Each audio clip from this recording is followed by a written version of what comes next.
Colegas, boa tarde. Então, estamos retomando aqui a sessão, né? Vamos iniciar formalmente a sessão do dia 18 de junho de 2020, das 14 horas.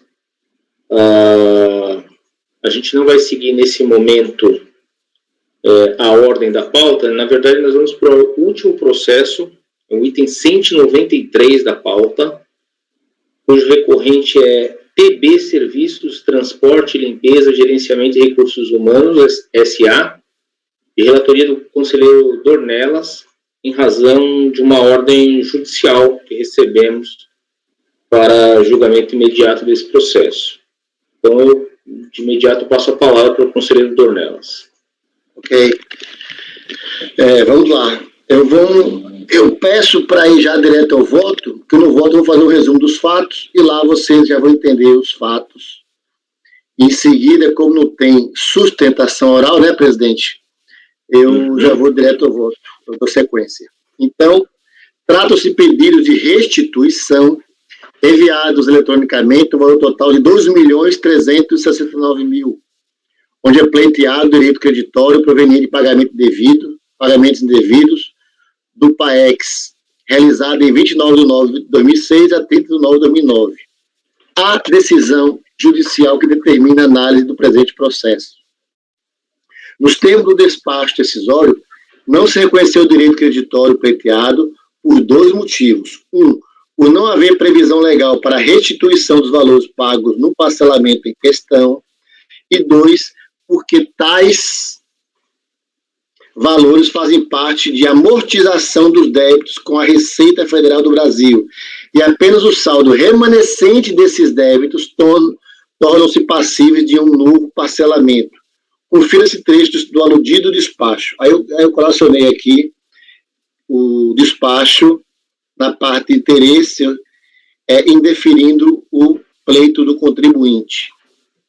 Inconformada com o despacho decisório, a recorrente apresentou manifestação de conformidade, aduzindo, resumidamente, que os débitos que foram objeto de parcelamentos anteriores deveriam ter seus valores restabelecidos à data da solicitação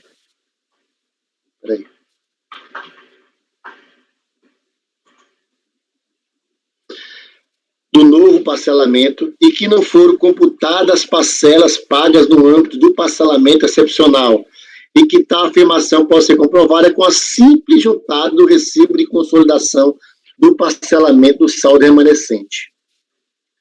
Então, vocês entenderam, né? Ele estava no parcelamento, houve migração, eu acho que ele devia 8 milhões, depois, antes da migração, aí migrou, virou 11. Aí ele disse que mas eu paguei 2.369.29691, que é o que está pleiteando, e não bateu nada, então eu quero de volta esse valor. Mais ou menos é isso.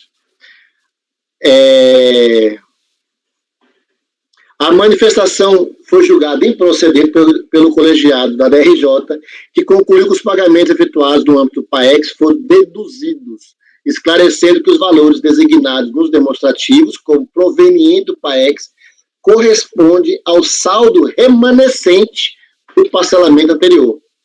E resignado com a decisão que lhes foi desfavorável, o contribuinte apresenta recurso voluntário a este conselho. Pois bem, vamos lá.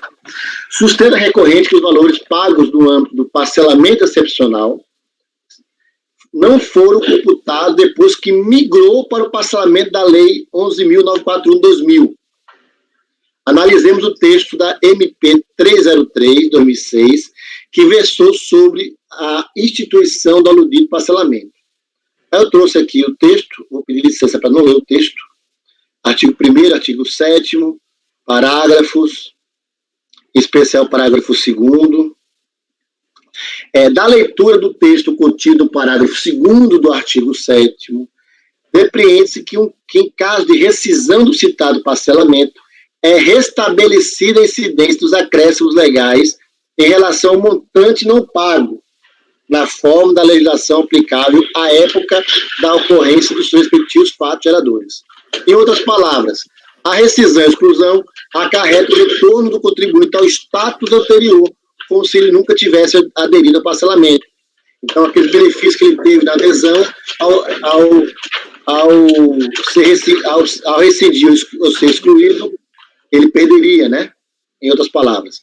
Vez que todas as hipóteses de exclusão do PAEX descrevem algum tipo de falta do contribuinte, do que se depreende que a exclusão tem a natureza de punição daquele contribuinte que comete atos não condizentes com o comportamento desejado pela administração, para os que recebem benesses, como os parcelamentos de dívidas ou redução de acréscimos legais. Não vemos ali nenhuma hipótese de exclusão voluntária, como ocorreu no caso em exame. Eu coloquei aqui exatamente 14 de 10 de 2009, que foi a data que ele pediu a exclusão. Por sua vez, passemos a análise da legislação de imigração do PAEX para o parcelamento que trata a Lei 11.941. Aí tem aqui o artigo 1º, o artigo 3º, em especial inciso 1, dizendo que serão restabelecidos à data da solicitação de novo parcelamento os valores correspondentes ao crédito originalmente confessado e seus respectivos acréscimos legais, de acordo com a legislação aplicável em cada caso, consolidada à época do parcelamento anterior. Perceba-se, esse segundo, computadas as parcelas pagas atualizadas pelo critério aplicados ao débito até a data da solicitação do parcelamento, o pagamento do parcelamento do saldo que houver poderá ser liquidado pelo contribuinte na forma de condições previstas neste artigo. Enfim, perceba-se que a legislação permitiu ao contribuinte migrar o saldo remanescente de programas de parcelamento anteriores para aquele da Lei 11.941, estabelecendo-se, na data da solicitação do novo parcelamento, os valores correspondentes ao crédito originalmente confessado e seus respectivos acréscimos legais, de acordo com a legislação aplicável em cada caso, consolidada à época do parcelamento anterior. Isso explica o fato do saldo da dívida migrado ter sido maior do que o previsto antes da migração, entendeu? Exatamente porque, com a exclusão, foram restabelecidos acréscimos legais, juros e multa. Portanto, os pagamentos efetuados no âmbito do PAEX, discriminados nas folhas tais 162 e 163, foram de fato amortizados, ao contrário do que sustenta o contribuinte, esclarecendo que valores designados nos demonstrativos como provenientes do PAEX correspondem ao saldo remanescente do parcelamento anterior, obviamente, deduzidos os valores que ele já pagou. Diante disso, voto por negar provimento ao recurso, mantendo-se os termos da decisão recorrida. É assim que meu voto, presidente. Ok. Muito obrigado, conselheiro Dornelas. Senhores, dúvidas, debates? Não. Só uma questão, só uma pergunta, Dornelas. O que ele queria é ele ter ficado com um saldo reduzido, sem um acréscimo. O Rogério está online aqui, tá? Só com a câmera desinibida? Assim, gostamos de vê-lo. Vamos lá, segue. Não, Giovana. A minha dúvida, Dornelas, ele queria que o saldo dele do parcelamento tivesse ficado com a redução para poder migrar para o novo parcelamento, é isso? Isso, trocando miúdo, sim. Ele sustenta que, olha, eu paguei até agora X, se não me engano é 8 milhões. Bom, eu paguei até agora X, se não me engano não, o valor de 2 milhões e pouco, que é o que ele está pedindo a restituição. Quando eu tirei o saldo, antes da migração, estava 8 milhões. Aí quando migrou, foi 12. Ele, desculpe o sotaque, então o que eu paguei não foi computado. Entendeu? Como é que eu posso ter 8 milhões antes da migração, depois que eu migrei virou 13? Aí eu estou dizendo que na verdade foram restabelecidos acréscimos legais, né? E foi deduzido, sim, o valor dos 2 milhões e pouco. Por isso que não tem direito ao crédito. E depois isso é resultado dos novos pagamentos com reduções também, né? Depois tinha a redução da novo parcelamento. Na verdade... Claro, ele poderia acumular os benefícios. E a prova de que houve a dedução está exatamente nesse discriminativo demonstrativo de folhas 162, 163, para quem quer dar uma olhada. Viu, presidente, o que eu ia dizer é o seguinte, esses parcelamentos, desde o Refis até o PAEX, PAES, etc., eles são parcelamentos diferenciados, né? E basicamente a diferença consiste em 2 pontos: prazo mais elástico e redução especial para multa, e também um índice diferenciado para juros. Ora, o que a lei fez? Ela permitiu, olha, contribuinte, você quer sair de um parcelamento e ir para outro? Se quiser, pode. Só que quando ele faz essa opção, ele está tacitamente renunciando aos benefícios do primeiro parcelamento para se beneficiar do segundo parcelamento. E a lei quando ele renuncia... Oi? E a lei diz isso, exatamente diz isso. Pois do primeiro passagem, tem lógica. Tem lógica a lei dizer isso, porque senão o contribuinte vai ficar pulando a cada novo parcelamento que permita que ele traga débito já parcelado, ele vai ficar acumulando de um para o outro e se beneficiando de todos eles. É isso. Então, o importante aí, a meu juízo, e o seu voto é claro, é verificar se aquilo que ele pagou foi imputado ao débito. Porque, afinal de contas, o que ele entregou para a União, o que entrou nos cofres públicos, tem que ser computado. Claro. Se você já viu pelo extrato que o valor foi considerado para amortizar o débito, ele não tem mais direito à restituição nenhuma. É isso mesmo. Senhores, alguma dúvida? Então, o voto do conselheiro Dornelas é por negar provimento ao recurso voluntário. Isso. Alguma divergência? Não. Então, não. Item 193 da pauta do contribuinte TB Serviços Transporte, Limpeza e Gerenciamento de Recursos Humanos S.A. teve seu recurso negado provimento por unanimidade. Julgamento encerrado. Então, agora a gente retoma. Pergunto ao conselheiro. Vamos começar pelos da tarde agora, tá? Depois a gente faz os teus, tá, Rogério, que ficaram de antes lá.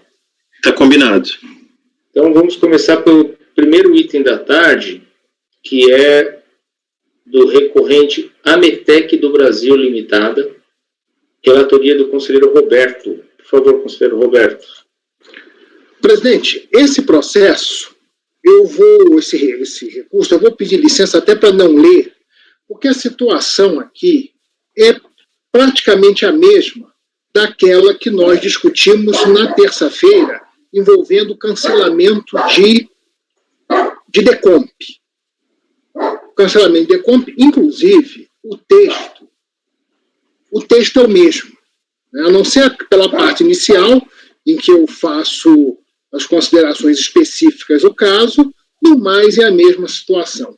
A única coisa que eu vou acrescer a esse texto está aqui em cinza, vocês podem ver lá no miolo do arquivo, está em cinza e em caixa alta. Já vou adiantar, não é esse texto que vai ficar na decisão final, não, tá? Porque isso aí está mais ou menos em linguagem de conversa de botequim. Mas é só para ter as ideias básicas, eu já vou adiantar. Aquelas questões que nós estávamos discutindo sobre se a compensação comporta ou não a análise do débito, eu estou mantendo o voto que dei naquele caso, e estou só fazendo uma observação a partir daquele ponto trazido pela Bianca, que é a questão das duas pernas, e o problema de o contribuinte alegar o erro do débito desde o início. Que a minha...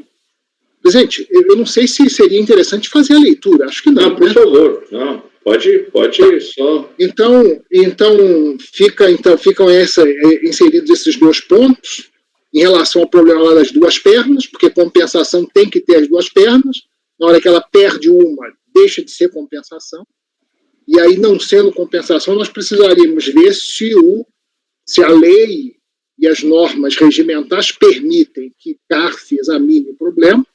E a questão do pedido, né, da alegação de erro do débito ser desde o início, que eu digo aqui que isso não é relevante, porque a alegação inicial não define competências. Ela, na verdade, delimita só o objeto da controvérsia, o objeto do processo. Mas a competência está definida em lei. É só isso. No mais, são as mesmas razões e o meu voto é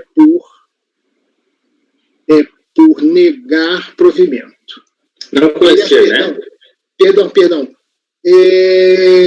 Por não conhecer do recurso. Bem, já pode votar, presidente? Porque já discutimos, né? Sim, acho que naquele lá fomos vencidos, né? Não, naquele lá nós vencemos.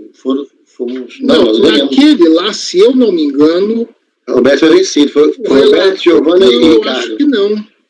Eu acho que não, porque o Rogério e o Lucas votaram com o relator. Foi isso, vencido. É verdade, foi vencido. Foi eu, você e Bianca que ficou. Exatamente. Entenderam aqui, né, pessoal? Resumindo, o contribuinte, olha, quer cancelar a questão de eu não tenho direito ao crédito, tudo bem, mas ele questiona a existência do débito que ele havia informado em DECONV. Tá? O conselheiro Roberto entende que essa matéria não é de competência do CARF e uma vez que ele abre mão do direito creditório, o recurso dele não teria objeto, quer dizer, teria matéria de competência do CARF para ser analisado. Então, o conselheiro Roberto já proferiu seu voto. Conselheiro Dornelas. Eu vou manter o que eu tinha dito antes, né? Eu entendo a posição de Roberto. Nesse caso, é até mais gritante que o contribuinte diz que já recolheu o tributo, objeto da declaração. Isso. Já recolheu o tributo, objeto da declaração. Então, eu abro divergência para conhecer do recurso. Né? Para conhecer o recurso. Eu acho que o voto aqui é isso, né, presidente? Tá bom, tá suficiente. Não posso nem avançar ainda. A gente não precisa nem avançar, né? Então, o conselheiro Dornelas abre divergência, votando por conhecer do recurso. Conselheiro Ricardo. Voto com o relator. Ok. Conselheiro Rogério. Eu voto com o relator. Eu fiquei na dúvida o que é que eu votei no outro. Eu acho que eu tinha entendido que não podia revisar o débito. Que é a competência da unidade de origem. E é isso. É isso. Mas é isso que eu estou dizendo. É isso mesmo. Que é o entendimento do Roberto, né? Então eu acompanho o relator. Isso. Está coerente com o outro voto. Perfeito. Porque eu acho que você tinha falado que eu tinha votado o contrário, não. Não, era eu, Bianca e Dornelas. Isso. Tá. Eu acompanho o relator. Conselheiro Lucas. Eu também acompanho o relator, presidente. Ok. Conselheira Bianca. Eu acompanho a divergência, presidente. Eu também acompanho a divergência. Então fica por maioria de votos, nesse caso aqui, não conhecer do recurso. Presidente, eu vou aproveitar o mesmo voto lá e colocar aqui comunicação. Declaração de voto também tá. Vencidos os conselheiros Dornelas, Bianca e Fernando, que votaram por conhecer do recurso, por conhecer, tá? Então, Dever Dornelas. Isso. Conselheiro Dornelas manifestou interesse em apresentar declaração de voto. Então, o item 163 da pauta julgado. Na verdade, ele era o paradigma de recursos repetitivos, aí o 164, 165. Então, o mesmo resultado do julgamento do item 63 aplica-se aos itens 163, aplica-se aos processos itens 164 e 165 da pauta. Item 166 também é um paradigma Só uma pergunta aqui com relação a isso, a parte procedimental. Quando eu fizer a minha declaração de voto, eu vou mandar em Word para Roberto, né, que ele vai receber do CEPOG uma solicitação de Word, né? Isso, exatamente. Tá, ok. Então, item 166 da pauta, o conselheiro Rogério é o relator, é paradigma. Temos os itens 167, 168, 169, 170, 171 e 172, que são repetitivos, que aplicaremos também o resultado do 166. Então, o conselheiro Rogério relatar o processo de item 166, recorrente OSG Tungalói Sul-Americana de Ferramentas. Conselheiro Rogério, por favor. Boa tarde, conselheiros. Esse processo, ele é paradigma de repetitivos, então eu redigi o voto, como os senhores podem ver, nos moldes para paradigma de repetitivo. Aqui nós tratamos de compensação de crédito de RPJ, retificação de DCTF. Eu, analisando os autos, eu verifico que o crédito de RPJ do mês de... Eu tenho esses detalhes fáticos, não necessariamente para fins do paradigma, eles estão descritos, mas trata-se de questão de RPJ do mês de outubro de 2005, não homologado, pois não foi gerado crédito em DCTF. A retificação do DCTF foi efetuada depois do despacho decisório, mas o valor já havia sido informado na DPJ. Alega recorrente que, pelo princípio da verdade material, o valor informado na DCTF estava errado, por isso foi retificado. A DRJ não aceitou os argumentos do recorrente, alegando que não foi comprovado o crédito. No recurso voluntário foram juntados documentos como LALUR, balancete, razões, né? Planilha contábil, né? Razão contábil, planilha de cálculo do IRPJ. Tudo isso está devidamente provado no recurso, tá? Então, tanto LALUR, balancete, razão contábil, planilha de cálculo do IRPJ. Dessa forma, eu estou dando provimento ao recurso voluntário. Eu aceitei os documentos juntados no recurso voluntário pelo princípio da verdade material. Aceitei também pelo fato de que, pelo mesmo princípio, né, que a retificadora da DCTF tenha sido efetuada depois do despacho decisório, mas foi comprovado o crédito pela DPJ, LALUR, balancete, razão e planilha de cálculo de R e DARF. Então, essa é a síntese do meu voto, presidente. É um caso bem conhecido já da turma, e a matéria, de fato, está devidamente provada, ao meu ver, por isso eu dou provimento. Nesses casos aqui, já iniciou, presidente? Sim. Nesses casos aqui, de valoração de prova, de fato, eu acho que a turma, de um modo geral, sempre quando vem casos desse tipo, que pelo que estou vendo aí, a DRJ, ele superou o óbvio e disse que não tinha prova do direito creditório, eu vi aqui na ementa, invocado, pleiteado, né, apresentado, e negou provimento ao recurso. Aí, recurso, ele juntou novos documentos, tanto é que você está aceitando esses documentos, que são livros, além da obrigação acessória, parece que ele trouxe também o razão, foi isso? Não? Documentos contábeis ele trouxe, né? Isso, ele trouxe documentos contábeis. Os documentos contábeis juntados foram,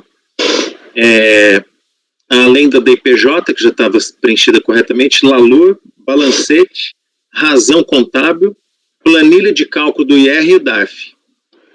Isso. Normalmente, nessas questões, nessa situação aqui, a gente vota por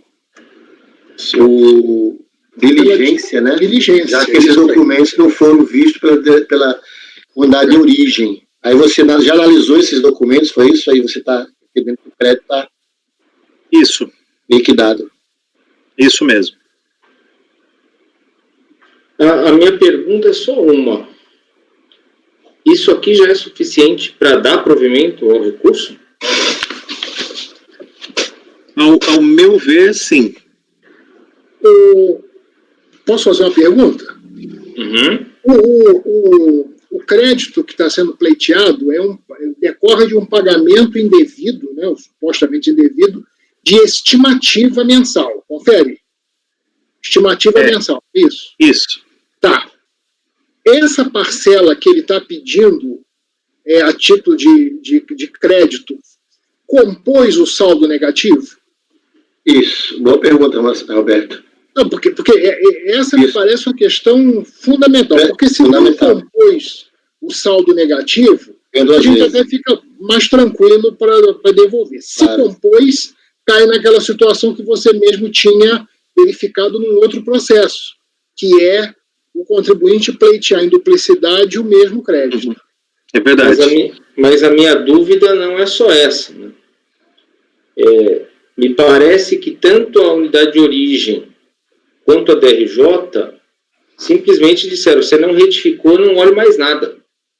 Não, acho que não, Fernando. A DRJ acho que não, porque não. Eu estou vendo aqui pela... Não? A DRJ aceita a retificadora, mas achou que não tinha elementos suficientes para provar a retificação que foi feita. Tudo bem, tudo bem. Inclusive está aqui na emenda. Agora ele está provando a retificação. Tudo bem. Mas ele provar a retificação, dizendo que agora a DCTF dele não está mais daquele jeito, comprova que o pagamento de estimativa foi incorreto? É isso que eu estou perguntando.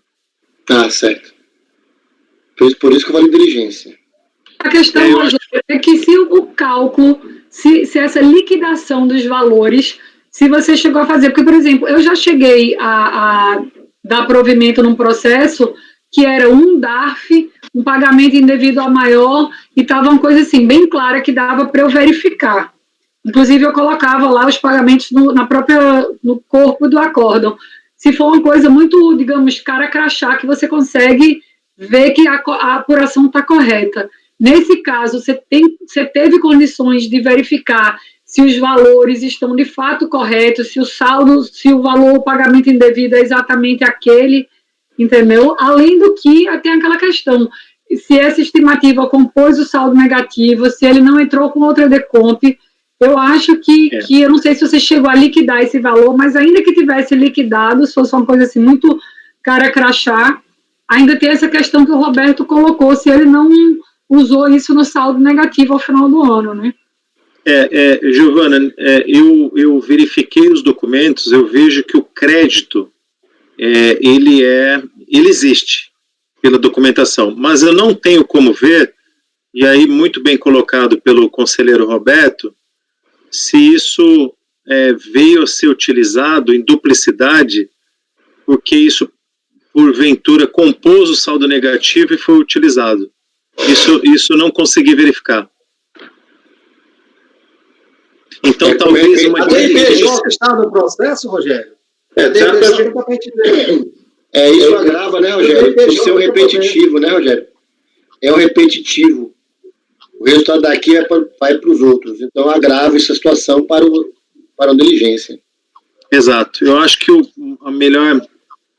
melhor seria a diligência, já que esses documentos foram trazidos em sede do recurso voluntário e não foram devidamente apreciados na instância ACO, eu acho que uma resolução seria mais oportuno.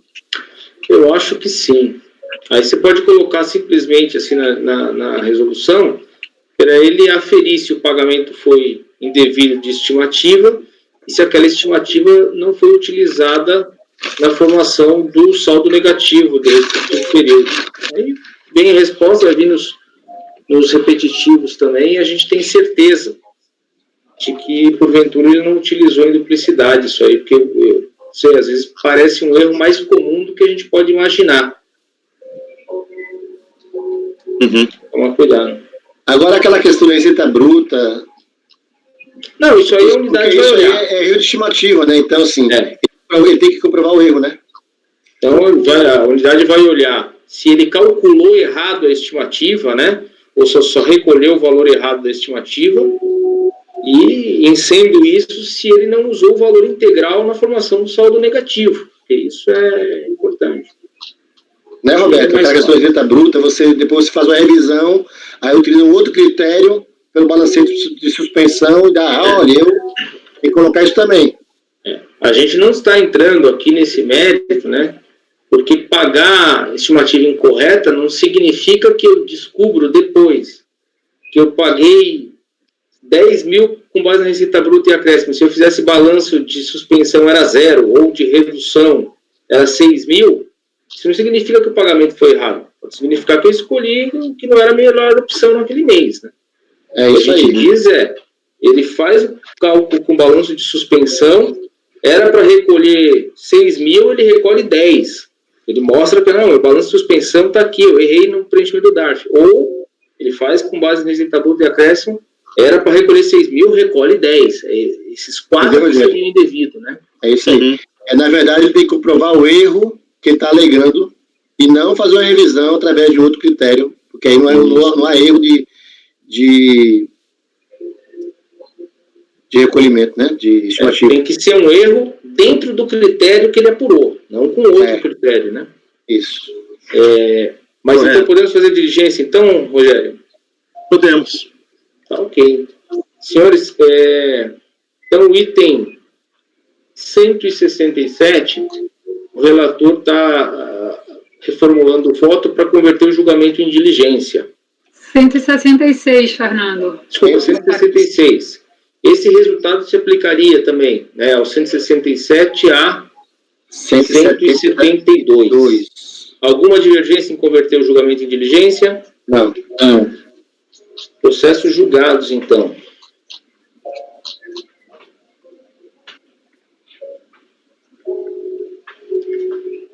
Pela sequência aqui, nós temos o item 173, que foi retirado de pauta, que era aqueles dois do Banco do Estado de Sergipe, né? Que a Bianca comentou aqui com a gente, a Giovana também, que a gente percebeu que a soma das decompes ali colocadas no processo ultrapassavam, o valor do crédito pleiteado ultrapassava R$1 milhão, então a gente retirou para julgamento em sessão presencial. O item 174, que é de relatoria da conselheira Bianca também, o recorrente é Anglo American Fosfatos Brasil. Esse processo eu também estou retirando de pauta. O que ocorreu? E é bom, né? A gente tem a gravação para mostrar, e parece que está acontecendo um erro bastante comum com muitos patronos, de confundir o que é a reunião com o que é a sessão de julgamento. Então, na portaria que trata da sessão virtual, das reuniões virtuais, ela vai dizer lá que se pode pedir, tanto para transmitir os pedidos de sustentação oral, quanto pedir a retirada de pauta, em até 2 dias úteis antes do início da reunião. Então, nossa reunião essa semana é de terça a quinta. Não importa que o processo estava sendo julgado hoje, né, o processo está na quinta-feira. Como a reunião começou na terça, ele deveria ter pedido para retirar de pauta até quinta-feira da semana passada. O que aconteceu? Na segunda-feira, o contribuinte, eu peço para a Bianca, que tem 2 documentos pendentes que ele juntou essa semana. O primeiro é um pedido de retirada de pauta, o segundo é um memorial, né, para anexar o processo.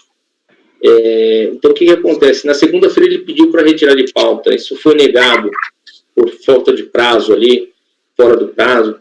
Na terça-feira, então, acho que o patrono protocolou uma petição, ele até conseguiu encaminhar alguns e-mails aí para alguns de nós, juntando um memorial e dizendo que tinha providenciado a sustentação oral, também mandou ali um QR Code para que a gente olhasse. Como isso nos causa uma certa diferença de tratamento entre outros que mandaram a sustentação oral em prazo fora e não vão ter chance de ser apresentadas aos conselheiros, eu conversei aí com nossos setores administrativos e resolvi acatar o primeiro pedido dele, ainda que extemporâneo, para retirar de pauta. Lá ele dizia que ele queria o julgamento em sessão presencial, que ele pretende entregar memorial em mãos para a gente. Então, para evitar qualquer prejuízo ao patrono, eu estou retirando o item 174 de pauta e ele vai retornar também assim que tivermos sessão presencial de julgamento.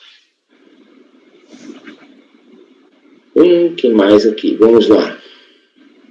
Tem um agora, né, Bianca? O 175. Isso.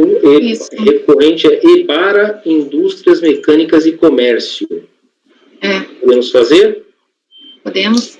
175? Isso. 175.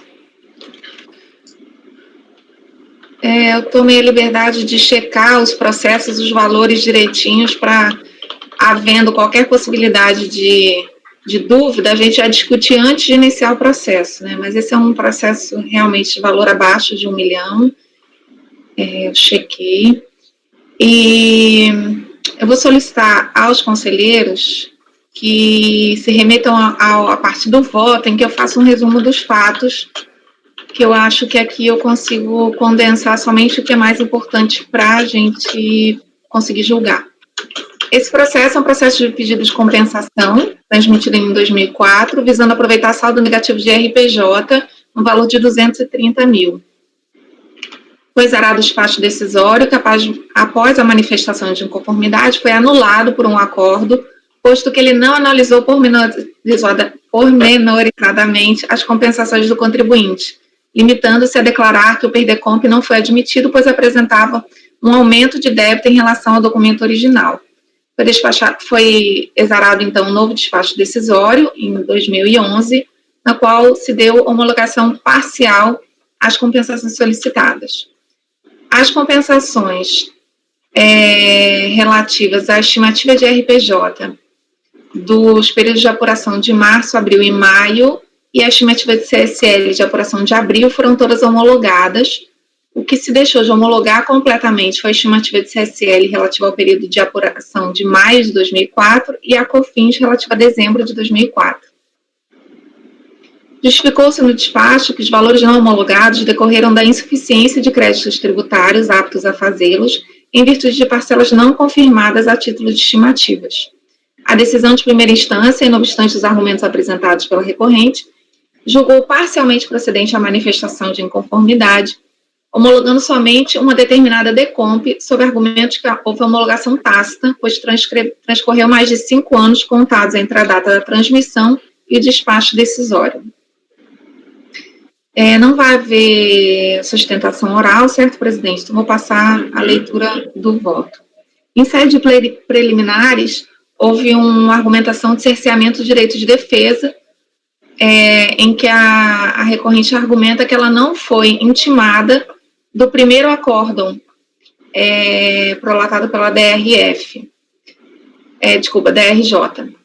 No entanto, esse argumento já foi afastado, conforme levantado na decisão de primeira instância, posto que a autoridade julgadora, observada essa ausência de ciência, ela devolveu o processo para a DRF, reabriu o prazo de defesa antes da manifestação de inconformidade. Então, esse argumento encontra-se afastado. Segundo argumento, que eu trouxe para fins de preliminar, embora no recurso voluntário ele tenha sido trazido no mérito, foi da decadência relativa à glosa de prejuízo fiscal. O despacho decisório segundo, de 2011, ele recompôs o demonstrativo de lucro real relativo ao ano calendário de 2003 e adicionou à base de cálculo um valor de 139 mil a título de participações nos lucros de administradores e partes beneficiárias. Então, ele alterou o valor do crédito tributário do saldo negativo informado na declaração de compensação. Na manifestação de inconformidade, o interessado alega que, ao preencher a DIPJ, ele incorreu em erro material ao alocar participações nos lucros e resultados, que seria dedutível, com participações nos lucros de administradores. E aí ele juntou o diário para comprovar isso. De qualquer forma, ele sustenta que a recomposição do demonstrativo do lucro ofende as regras decadenciais previstas no CTN. A decisão do acórdão recorrido conclui pela não ocorrência de decadência, pois entendeu que o transcurso do prazo decadencial não significa que estariam tacitamente homologados quaisquer fatos jurídicos, tributários, capazes de repercutir em períodos de apuração futuros. Em sede recursal, a recorrente reforçou seus argumentos e juntou complementarmente aos documentos já apresentados o livro Razão dessa conta específica. Entendo aqui que não há cabimento para discussões envolvendo o Instituto da Decadência, tratando-se do caso como se o lançamento fosse, pois que o que se discute aqui é a análise de compensação realizada e declarada pelo contribuinte, para apurar a certeza e liquidez do crédito. Por outro lado, impõe-se reconhecer cabimento à resignação da recorrente, quando aponta incorreção na iniciativa do fisco de recompor o demonstrativo lucro real relativo para adicionar à base de cálculo de determinadas despesas. Assim, no caso vertente, a lide não somente por divergência nos créditos apresentados pelo contribuinte, mas por iniciativa da autoridade fiscal de glosar despesas consideradas indevidas, que repercutiram no cálculo do RPJ devido e, por conseguinte, no valor do saldo negativo. Entendo que não pode a autoridade administrativa, na análise de compensação, reaver a apuração do RPJ, a não ser que o faça através de procedimentos de lançamento. Uma coisa seria verificar a existência de pagamento, outra forma de quitação, que justificaria a compensação, e outra é a revisão da própria apuração do tributo devido à época.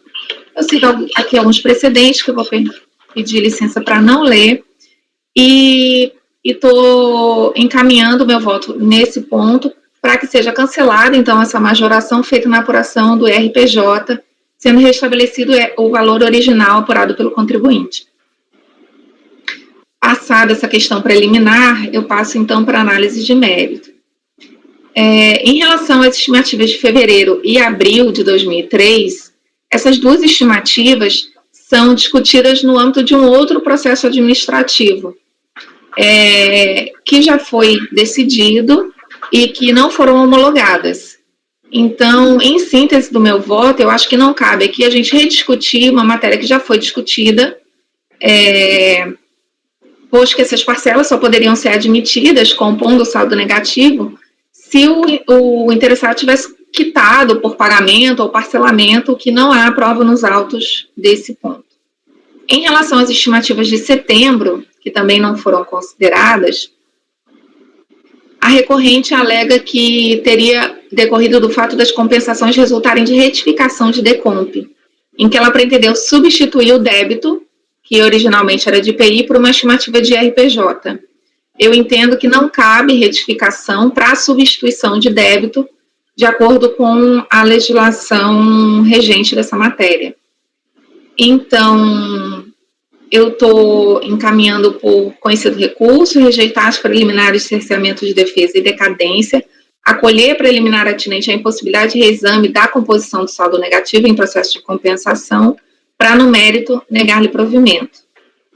A minha solução alternativa em relação a essa questão da impossibilidade de análise do saldo negativo, caso a turma decida que é possível, que a gente encaminhe para a diligência para analisar a documentação que foi acostada aos autos pelo contribuinte, para ver realmente essa questão de que ele disse que errou ali na indicação da DIPJ.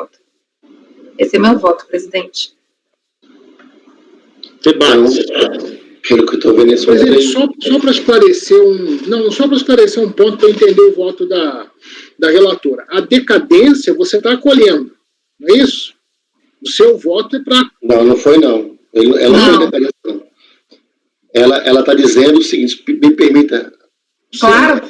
Ela está dizendo que a autoridade ela não pode alterar as declarações feitas pelo contribuinte, incluindo ou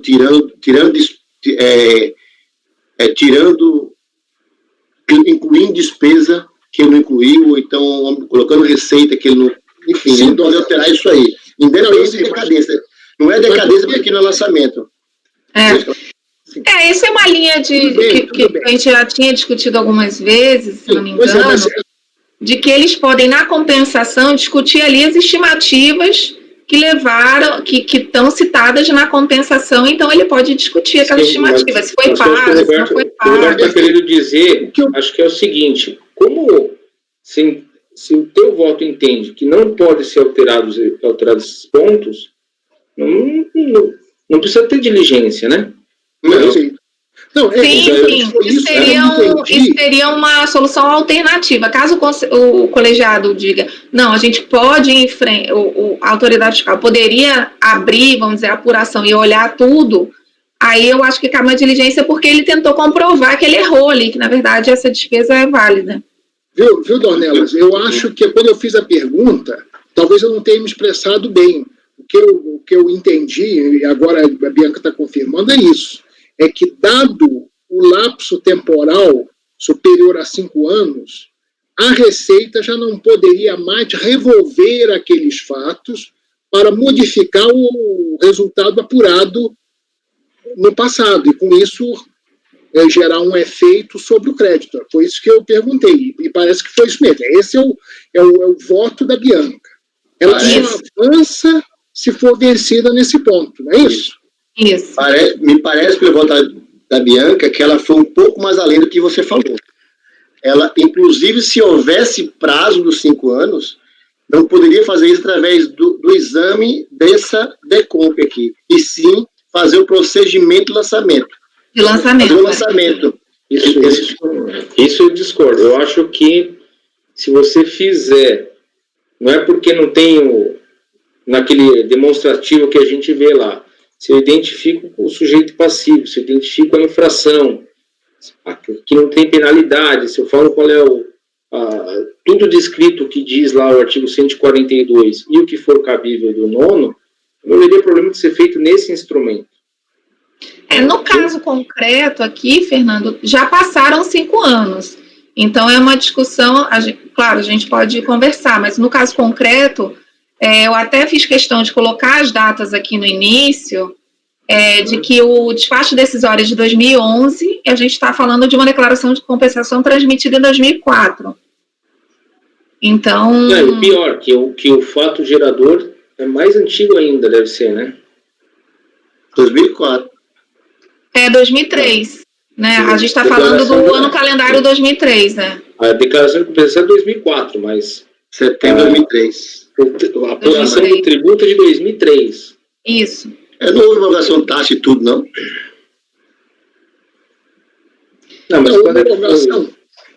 quando é que foi a não homologação? Deve ter sido até 2009, né? Então, em relação à homologação tácita, no início, quando eu estava relatando, eu ressaltei um detalhe que é o seguinte,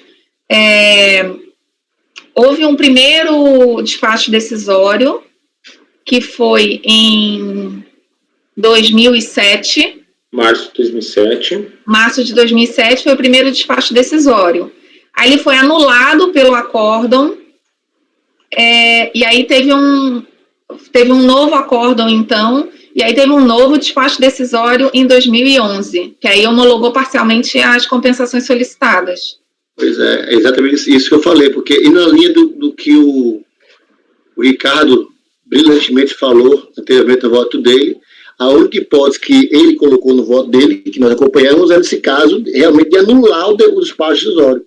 Não está se fazendo aqui o despacho nesse caso tem anulação mesmo. Não. Ele anulou o despacho decisório, então... É verdade. Sem anulação não tem saída, né? Os efeitos, ele perdeu o efeito totalmente, né? Como se não tivesse feito. E a DRJ apenas reconheceu parcialmente isso, foi o que você colocou, Bianca? Oi? A DRJ apenas reconheceu parcialmente. Eles anularam realmente, né? Deixa eu localizar aqui o primeiro acórdão da DRJ, o despacho decisório está na página 89 e a decisão da DRJ está na página 120. Ela fala, é nula a decisão que deixa de informar o resultado do julgamento de todas as declarações de compensação envolvidas. Aí ele coloca bem grande, anular o despacho decisório. Eu confesso que eu estou tão acostumada com aquela questão de despacho, vamos dizer, complementar, né? Mas realmente, nesse caso aqui, houve uma anulação. Bianca, então você está inserindo esse novo ponto no seu voto?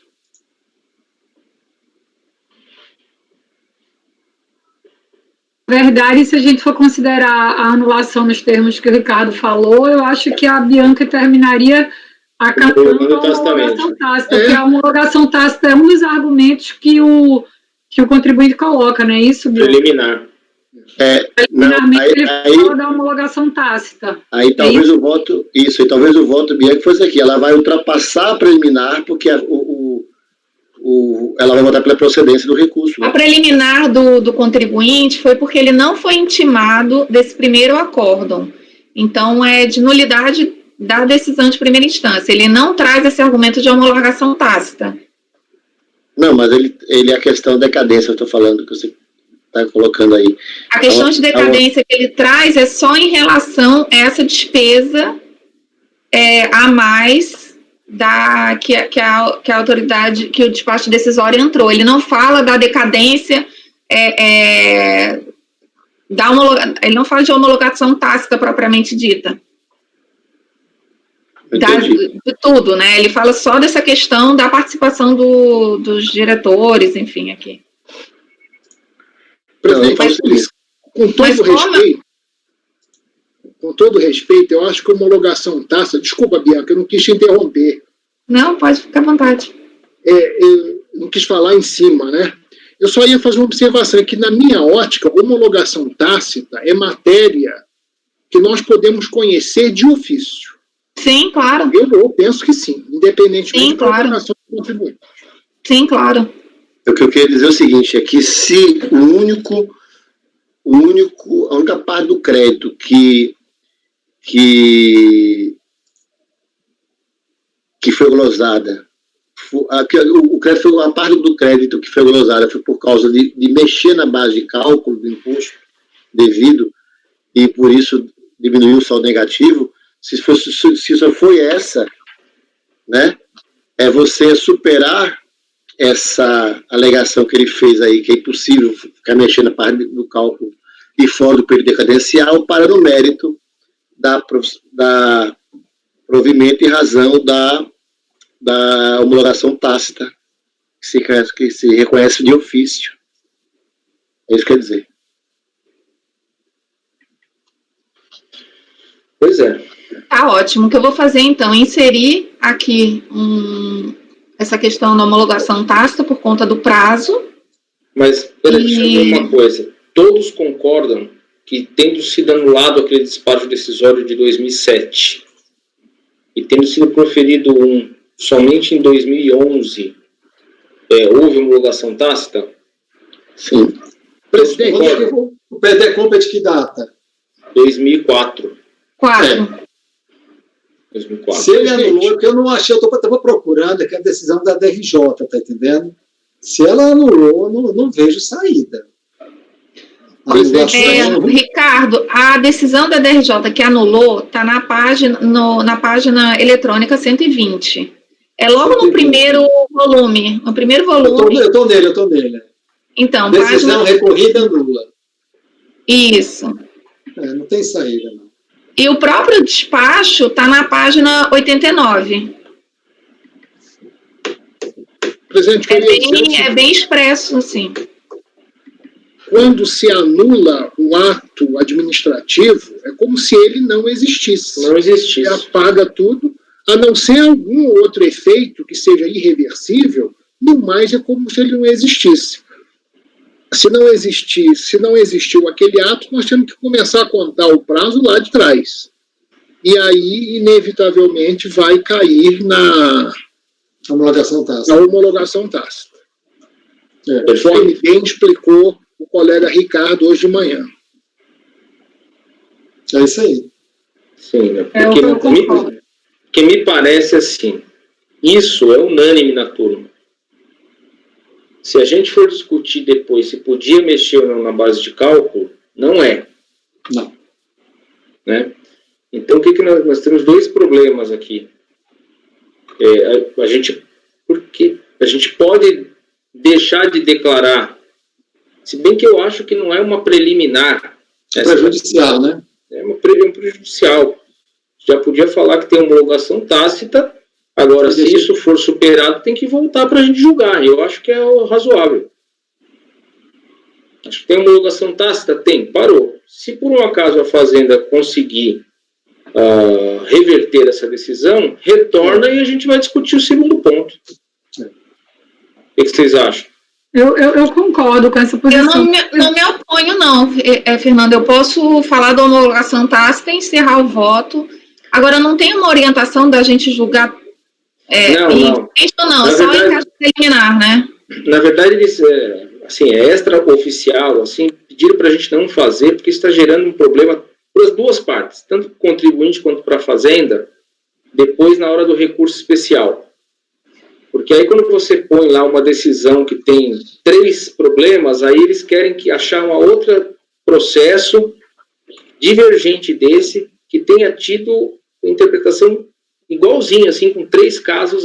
Lá também tinha que ter a questão da homologação tácita, lá também tinha que ter a base de cálculo. Então isso acaba dando uma confusão enorme na hora do conhecimento do recurso especial, dos debates, então é melhor a gente fazer fatiado mesmo, em que pese talvez o processo poder demorar mais.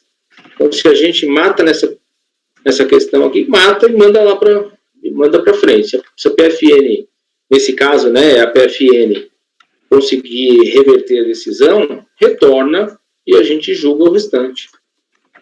Mas não vai julgar condicional, né? Como é que vai julgar agora condicional? Uma coisa que não é nem... Que o voto é...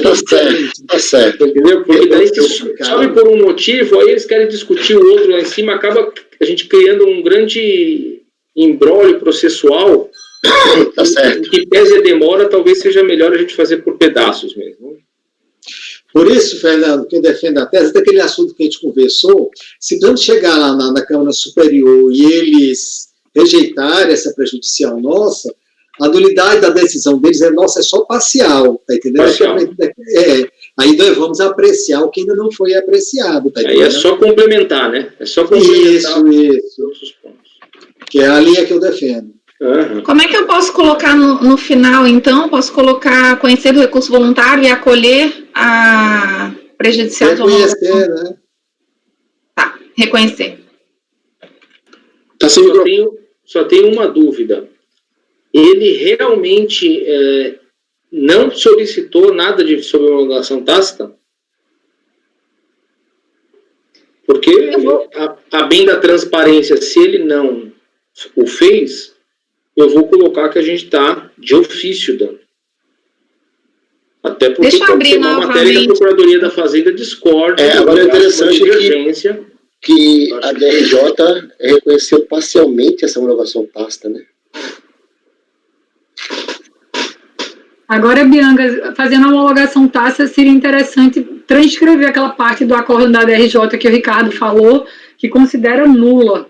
Deixar bem claro ali da questão de que considerou nula, porque, com certeza, isso vai ser objeto depois de análise pela Procuradoria e tal, enfim. E já aproveitar aquele texto do Ricardo, né? Sim. O texto do Ricardo vai servir para um caso e para outro, né? Você vê que naquele lá foi contrário ao pleito do 136 o processo, né, Ricardo? Deixa eu só me lembrar aqui, Bianca, um minuto. Acho que foi item 136 aquele. O Ricardo, é o 136. Você está com o processo aberto? Eu estou só checando aqui, Fernando, o processo da Bianca que você fala? né? Só para ver se no recurso ele pede a homologação tácita. Vou olhar. Estou olhando aqui o recurso voluntário. Está olhando também, Bianca?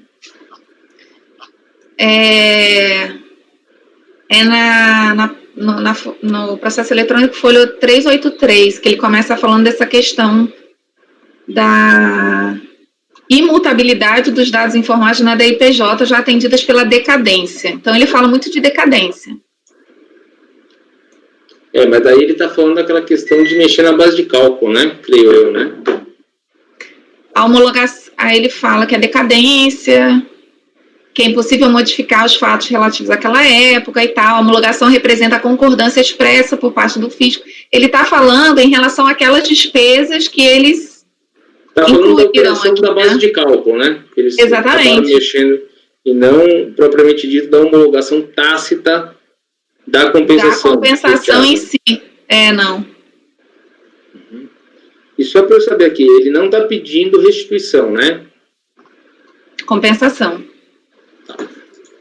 Porque lembrando o seguinte, não existe homologação tácita de pedido de restituição, né? Bem lembrado. A gente não está reconhecendo o crédito falando da homologação tácita. A gente está dizendo o seguinte, olha, esse débito morreu, se ele compensou 100%. Né?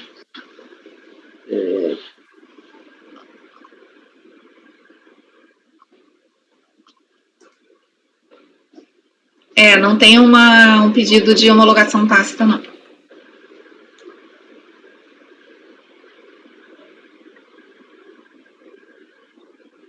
Aparentemente é declaração de compensação.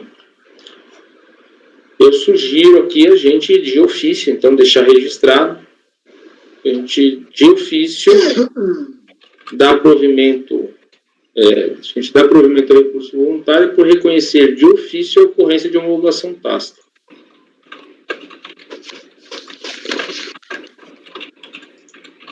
Alguma divergência quanto a isso, colegas? Então eu vou deixar registrado, porque assim fica bem transparente. Se a Procuradoria da Fazenda entender, por exemplo, que não é uma matéria passível de reconhecimento de ofício e achar uma divergência, ela leva para a Câmara Superior e eles discutem esse ponto também, né? Certo? Certo. Então, item 175, julgado. Né? Então, a gente está dando provimento aqui ao recurso para reconhecer de ofício a homologação tácita das compensações declaradas, né? Deixar bem claro. Na sequência, senhores, a gente tem itens 176, 177, 178, que o recorrente às Centrais Elétricas de Rondônia, SA, né, Seron. O relator é o conselheiro Lucas, e esses processos todos foram retirados de pauta a pedido do patrono. Temos agora mais um processo do conselheiro Lucas, né? Recorrente, o item 179, recorrente RAI do Brasil, Consultores Limitado. Conselheiro Lucas, com a palavra, por favor. Obrigado, presidente. Bom, é mais um processo de PERDECOMP, em que o contribuinte objetivava aproveitar saldo negativo de RPJ e CSLL referente ao ano calendário de 2001. O pedido original foi aditado e requeriu a majoração do pedido de restituição. O valor original era 840 mil e ele majorou para 970 e uns quebrados. E ainda pediu a diminuição de débitos a serem compensados. A autoridade fiscal, ao analisar o pedido do contribuinte, deferiu em parte, reconhecendo o valor de R$440 mil a título de crédito de RPJ, indeferindo o restante, e eu trago as razões que a DRF fez isso. Vou passar por elas. Não conformado, o contribuinte apresentou a manifestação dele de inconformidade, alegando que apresentou planilha demonstrativa que comprova o seu direito creditório, a fiscalização, alegando ainda que a fiscalização não solicitou qualquer comprovante de rendimento e solicitou a procedência integral do pedido. Ao tratar da questão, a DRJ de São Paulo julgou improcedente o pedido por entender que a ausência de solicitação pela autoridade fiscal dos informes de rendimento fornecidos pelas entidades retentoras não se constitui de irregularidade ou fato que possa alterar a situação fática, uma vez que cabia ao contribuinte apresentá-los nos presentes autos.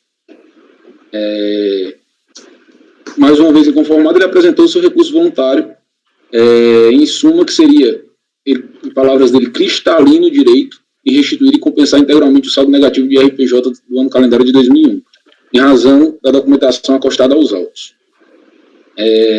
Quanto à primeira situação, ele diz que a redução do valor do crédito ocorreu com base em duas situações distintas.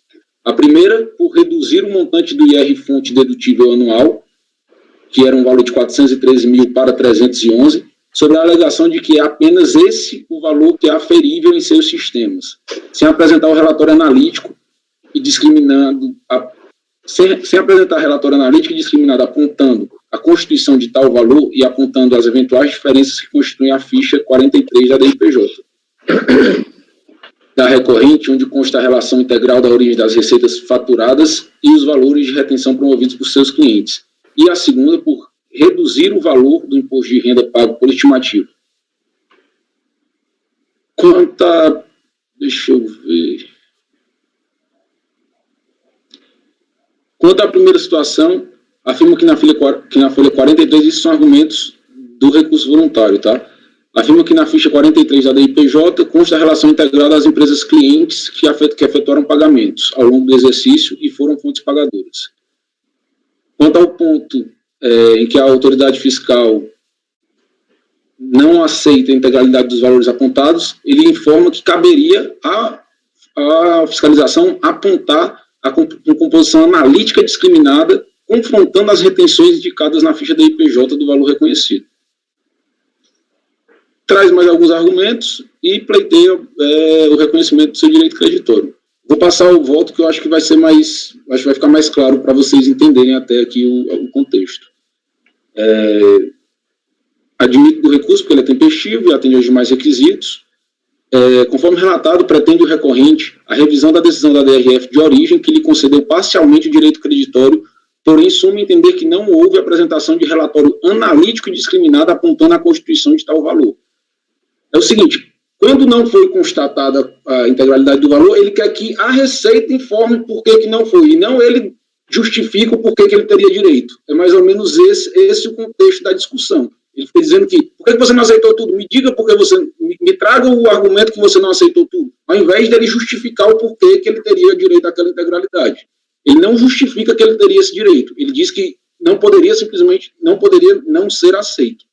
Em base ao seu recurso contribuinte, o fato de que deveria a Secretaria da Receita Federal ter produzido prova em conteste dos valores que entendeu como passíveis de reconhecimento, e ainda tê-los confrontado com os valores que constam da IPJ, para que lhe fosse oportunizado constatar discriminadamente por fonte pagadora e valores as eventuais diferenças e diligenciar no sentido de constatar se realmente era procedente as diferenças apontadas.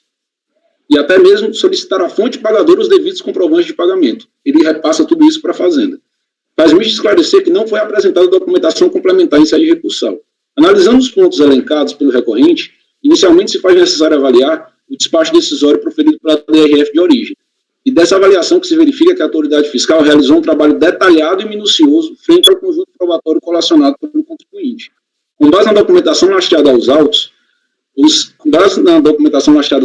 ou seja, das informações fornecidas pelo contribuinte, a conclusão que a unidade alcançou, e eu reproduzo aqui qual foi a conclusão. Ela, de fato, ela confrontou todo o DIPJ, DCTF, tem todo o confronto da documentação apresentada.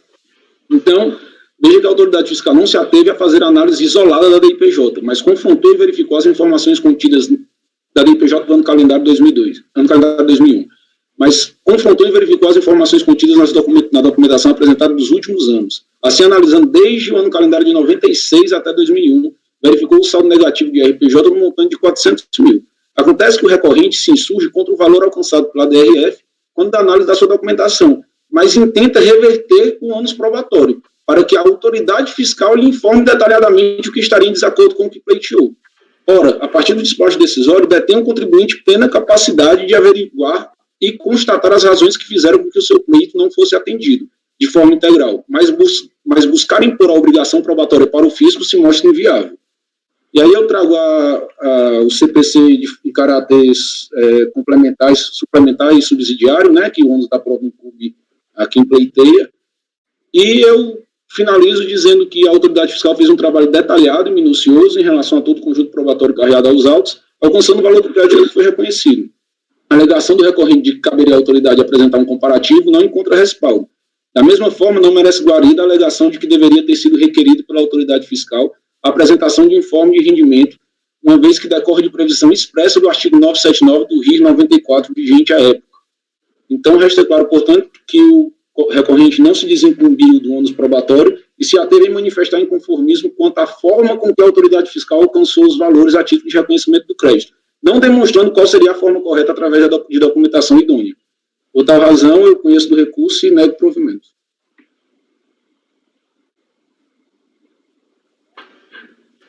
Ok, conselheiro Lucas, obrigado. Vamos lá. Senhores, dúvidas, debates? Nenhuma dúvida? Podemos votar? Conselheiro Roberto. Acompanho o relator. Conselheiro Dornelas. Acompanho o relator. Conselheiro Ricardo. Acompanho o relator. Muito bom o voto dele. Está bem fundamentado. Conselheiro Rogério. Acompanho o relator. Obrigado. Conselheira Giovana. Acompanho o relator e elogio o voto, que está bem detalhado e super claro. Assim. Muito bom. Conselheira Bianca. Acompanho o relator. Eu também acompanho o relator, rendendo as homenagens aqui. Muito bom o voto, muito bem estruturado, bem escrito. Parabéns, conselheiro Lucas. Obrigado. Então, por unanimidade de votos, negar provimento ao recurso voluntário do item 179, né? Agora vamos ao item 180 da pauta, que é o recorrente a Iguatemi, empresa de shopping centers S.A. E o relator é o conselheiro Lucas. Por gentileza, conselheiro. Bem, mais uma vez também Perdecomp, e aqui é aquela discussão sobre a divergência entre DIPJ e DCTF. Ele, quando apresentou o Perdecomp, ele retificou, tem uma retificadora de DIPJ na data em que ele apresentou o Perdecomp, e ele diminui o valor do débito que ele teria, né, o valor do tributo que ele teria a pagar. E quando a autoridade fiscal foi analisar o Perdecomp, ela confrontou com a DCTF, que ele não retificou, e disse que o crédito estava integralmente utilizado. Ele junta a DIPJ, que realmente o valor do tributo é menor do que o que está na DCTF, e é aquela divergência, aquela discussão que a gente teve em alguns outros casos aqui. É simplesmente isso, não tem realmente o conjunto probatório maior, não tem estruturação, não tem essa justificativa do porquê que não alterou a DCTF, mas na DIPJ o valor condiz com o valor que ele alega que ele informa que pagou a maior, na DCTF e na DIPJ o valor está menor, entendeu? Do tributo que ele teria que pagar. Então ele diz que ele tem aquele crédito. E por conta da DIPJ constar com o valor que ele alega, eu estou superando a ausência de DCTF retificadora para voltar para a origem, confrontar a documentação e ver se ele de fato tem direito a esse crédito. É aquele provimento parcial, né? Exato. Aí é a questão de discussão, talvez o Ricardo não se sinta... Eu deixo até claro no final que é para o confronto em especial, confrontando as informações contidas na DIPJ retificadora, porque ela não foi levada em consideração quando da análise do Perdecomp. Eu estava querendo ver a DIPJ, porque às vezes é algum dado da DIPJ, por exemplo, aquela estimativa ser menor, ele não leva para o saldo negativo, isso dá para ver na DIPJ. Naquele outro processo, não sei se foi da Bianca ou foi do Rogério, que não tinha a DIPJ. Se for uma informação muito clara que está ali, você fala... Sim, claro, é óbvio, né? Legal. Por isso que eu estava querendo dar uma olhada aqui na DIPJ dele, tá entendendo? E no recurso voluntário, está juntado as folhas 71. Eu estou tentando abrir o processo. Só um minuto, Lucas. Eu estou... Tá ótimo, não, sem problema. Se for algo assim, fratura de uma coisa ser evidente, não, é óbvio que eu aceito, né? Não tem dúvida, né? Que tipo de coisa é o que ele está alegando, né? Sim. Você falou, qual é a página? Está no volume 1, né? Está acostado ao recurso voluntário dele também, nas folhas 71. Então, talvez seja melhor. No recurso voluntário dele tem. A folha 8 do PDF. Aqui, né? Recurso voluntário. Folha 8, né? Mas eu quero saber qual é o erro que ele está falando, sabe? Porque ele deve ser estimativa, né? Então, na DIPJ, você dá ele pode ter feito o balancete de suspensão, que acontece muitas vezes, é isso. Mas, não, eu tinha pago com base na receita bruta, mas eu fiz o balancete de suspensão. Então, ele corrige na DIPJ. Mas, nesse caso, precisa ver o balancete de suspensão também, tá entendendo? Aí eu não aceitaria só o da DIPJ, tá entendendo? Qual é o período desse de dezembro, Aqui no final tem imposto de renda a pagar, linha 13. Esse 209 condiz com o valor que ele diz que é do tributo. E ele fala que ele alega que pagou a maior. E aí, por conta disso, ele teria crédito. E essa aqui é a retificadora. O valor seria maior originalmente, ele pagou o valor maior, retificou para o valor menor e retificou para o valor menor e apresentou a perda de compra do valor que ele teria pago a maior. Essa DIPJ foi apresentada dentro do prazo? Antes da apresentação da perda, no dia da apresentação do perda de compra. Então, a questão é esse novo valor seria esse 209 mil, né, Lucas? Aqui, 209 esse valor ele disse que é devido. E aí ele pagou 400 e pouco. Aí ele disse que tem um valor de 203, mais ou menos, que foi pago a maior. E aí eu realmente não tenho olha, se esse crédito existe.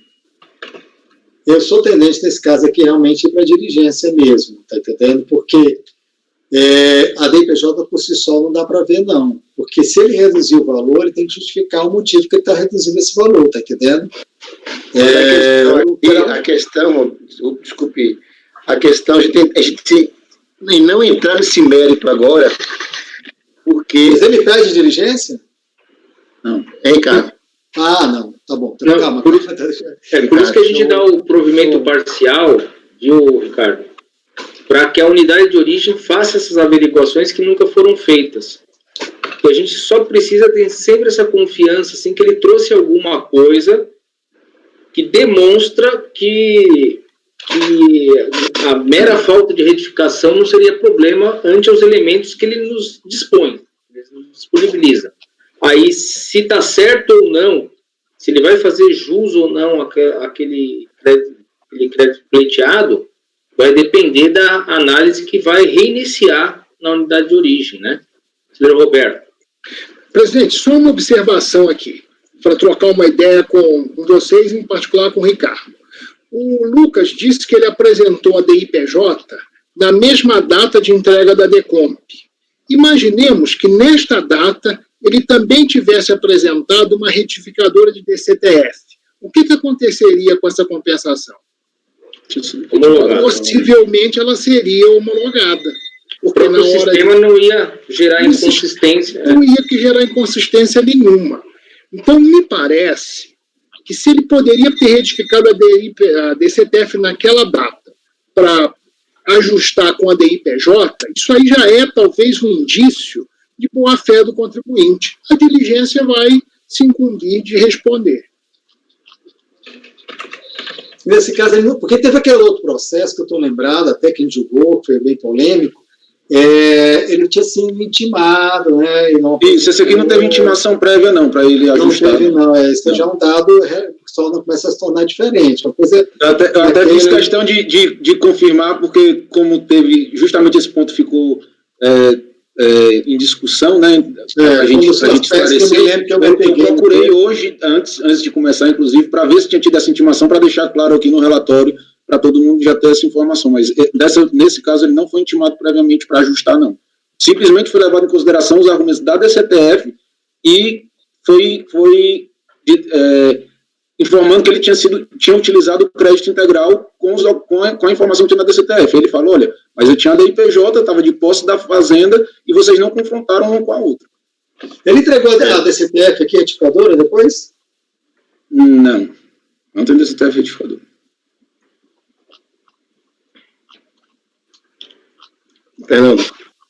Mas, Ricardo, vamos pensar aqui uma coisa. Se ele entregasse a DCTF depois, ela não teria valor de prova. Se ele não entrega, isso também não pode ser motivo para indeferir o pedido dele. Pois é, mas é porque a DCTF aqui é o instrumento de confissão de dívida, tá entendendo? Permanece aquela dívida que ele confessou perante a Receita Federal e o pagamento está extinguindo aquela dívida, né? E se se fosse uma situação em que ele já não pudesse mais retificar pelo prazo decorrido? Isso não impediria o exame do direito creditário. Aí sim, aí é que a gente está sempre baseado em provas, não. Aí o que a gente está fazendo? Por exemplo, a gente está se baseando em provas, né? Hora nenhuma, eu também não falei que eu não aceito, eu aceito. Mas eu acho que ele tem que trazer provas, algo que ele demonstre o erro. Naquele processo, salvo engano, que a gente discutiu, o cara foi intimado durante a fiscalização, apresentou, a decisão de instância apresentou, quer dizer, hora nenhuma ele se preocupou em retificar, tá entendendo? Então, aí eu realmente não aceito, ele não fez nada, ele não se interessou no crédito dele. Aqui, pelo que eu entendi, ele já retificou a DIPJ quando apresentou o pedido, né? Exato. O que eu acho é o seguinte, com relação a essa questão de a gente buscar esse erro. Esse tipo de discussão, se ele comprovou o erro, comprovou parcialmente o erro, ou não comprovou o erro, esse tipo de discussão, Ricardo, ele tem que existir em instância anterior à nossa. A gente não pode chegar e entrar nesse mérito agora. Como eu penso? O que eu vou olhar a análise parou nesse obstáculo da retificação da CTF.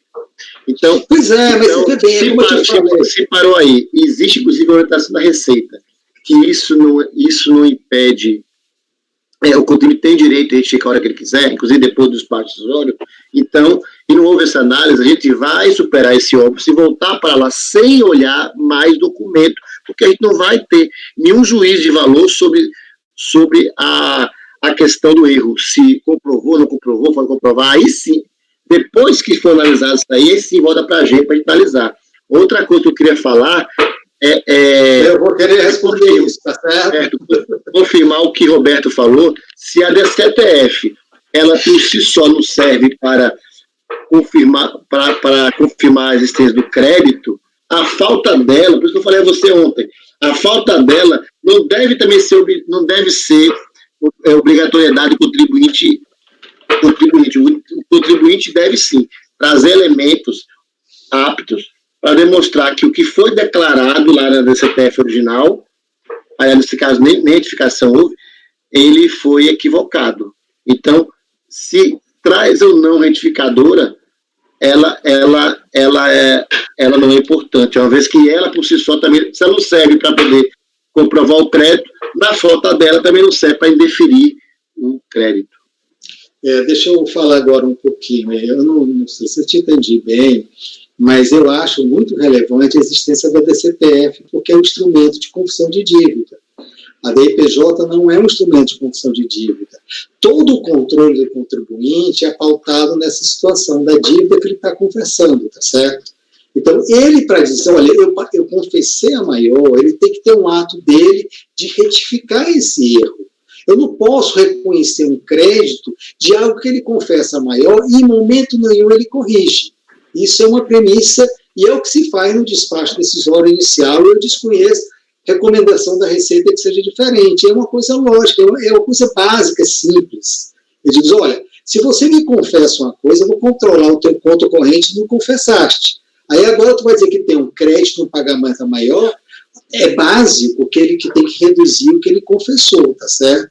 Agora, isso é uma regra em tese, eu acho que o despacho decisório não está errado, e eu desconheço a orientação da Receita Federal que seja diferente disso. Claro que tem situações e tem situações, e tem a manifestação de conformidade. Qual é a linha que eu adoto? Bom, se é dada a manifestação de conformidade, ele agora tem que me comprovar um erro que ele cometeu, porque ele não foi tempestivamente, não corrigiu a confissão de dívida. Então, a partir daí, o que se faz, eu adotava muito julgamento de primeira instância. Só a DCTF eu não aceito mais nesse momento. Tem que ser a DCTF a comprovação do erro. Mas eu entendo que durante o curso do processo, se ele mostrar a DCTF e a comprovação do erro, ele se torna válido, tá certo? Porque ele trouxe para uma seara diferente. Por enquanto, nós estávamos em nível de conta corrente. Ele não quis ajeitar em termos de conta corrente, então eu, como autoridade julgadora, para formar minha convicção, ele tem que corrigir a confissão de dívida e demonstrar o erro cometido. Bom, às vezes não dá mais tempo de corrigir o erro cometido e de apresentar uma DCTF retificadora. Então, a comprovação do erro me parece relevante. Isso são questões em tese. vai depender muito como é que vai ser o tipo de processo. Eu não estou dando um gabarito para os processos, não. Cada processo eu vou analisar dentro dessas minhas premissas, está entendendo? Mas, olha, aqui há indícios fortes que isso aqui, olha, ele faltou a DCTF, mas está declarado, esse é um valor básico da declaração. Eu olho no final do ano, ele não considerou aquela estimativa, está entendendo? Porque ele poderia considerar aquele valor maior no final do ano, e aí está superado. Eu vejo aquele crédito dele existe, e eu garanto pelo princípio da legalidade. Só que eu acho que é diferente o momento que há um controle de conta corrente do momento que se traz o contencioso, tá ok? Até dada a facilidade de manipulação desses dados. É uma linha que eu adoto, tá entendendo? E que a cada processo eu adequo dependendo da situação concreta. Esse é o meu ponto de vista. Tá. Eu não quero convencer você de nada, não. Só estou trazendo aqui reflexões sobre o tema. Eu acho que o que eu estou pontuando é o seguinte: eu não estou dizendo que a DCTF não é importante. A DCTF ela é importante, inclusive, para ver esse batimento. Aliás, se ele tivesse feito a retificação da DCTF, nós nem aqui estaríamos discutindo processo administrativo, porque ia bater, o sistema ia dar o crédito dele. Então, a DCTF é importante, mas ela é importante até a data do despacho decisório. Passou dali, para que o contribuinte ele comprove o crédito dele, independe se ele vai ou não retificar a CTF, porque ali já tem um processo administrativo, tanto é que se ele só trouxer esse CTF retificado, se ela certificar, não vai valer nada para a gente que valia antes do despacho decisório para a Receita. Presta atenção no detalhe. Presta atenção. Precisar de alguns outros documentos. Eu vou te contar uma seguinte situação. Eu confesso que devo 200. Depois eu peço, a restituição é só 50, mas eu não mudo a confissão de dívida. Aí você me devolve, a Receita Federal devolve 150 aqui no contexto. Não precisa mais de CTF. A fiscalização chegando lá amanhã, diz, não, é 200, mas eu confessei 200, está aqui, essa CTF não foi modificada, não. Ela não foi retificada. Aí não vai poder lançar de ofício. Esse é o problema. É que você tem que olhar os dois lados, ele tem que corrigir isso. Em determinadas situações, quando dá mais, eu aceito. Mas, se não, eu não posso dar direito a ele se beneficiar das duas situações. Para todos os efeitos, eu estou confessado 200, eu não retifiquei. Você me deu 150 porque você quis. Aí ele traz a bomba para cima de nós. Esse é o problema. Eu aqui não quero jogador, eu assumi essa situação. Entendi. Só mesmo é o seguinte, se você chega lá para fiscalizar e tem esse CTF que é 200, mas existe o PRDComp dizendo que na verdade é 50. Você não leva em consideração isso, não? Não sei. Eu não sei se eu for olhar, se eu tenho essa informação na hora. Aí é que está. Aí ele vai depois, não, você, na realidade, era para ser uma solicitação da retificação da devolução indevida. É uma outra história. Aí ele vai questionar outros fatores, está entendendo? Isso me preocupa. Tá entendendo? Até porque não é algo impossível, eu não estou pedindo nada. Não, está se exigindo um absurdo. Não, é o básico dele, é a confissão dele. E eu não posso relevar isso ao segundo plano, tá entendendo? Posso aceitar em determinadas situações, por isso que ele precisa ficar devidamente comprovado. Senhores, só para constar aqui, eu vou só lembrar lá, lógico, tem as suas peculiaridades. Vou lembrar que ele é parecer normativo, que embora não nos vincule, né, o parecer normativo da Receita, é 8 de 2014. Eu cito ele, inclusive, presidente. Embora não nos vincule, ele indica ali alguns caminhos viáveis, inclusive, na unidade de origem, né? Então, ele coloca aqui no item... acho que o Ricardo saiu. Espera um pouquinho.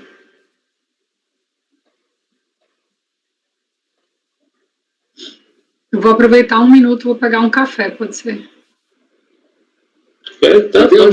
Você ficou propondo ao Ricardo de uma forma tão incisiva que ele acabou indo embora.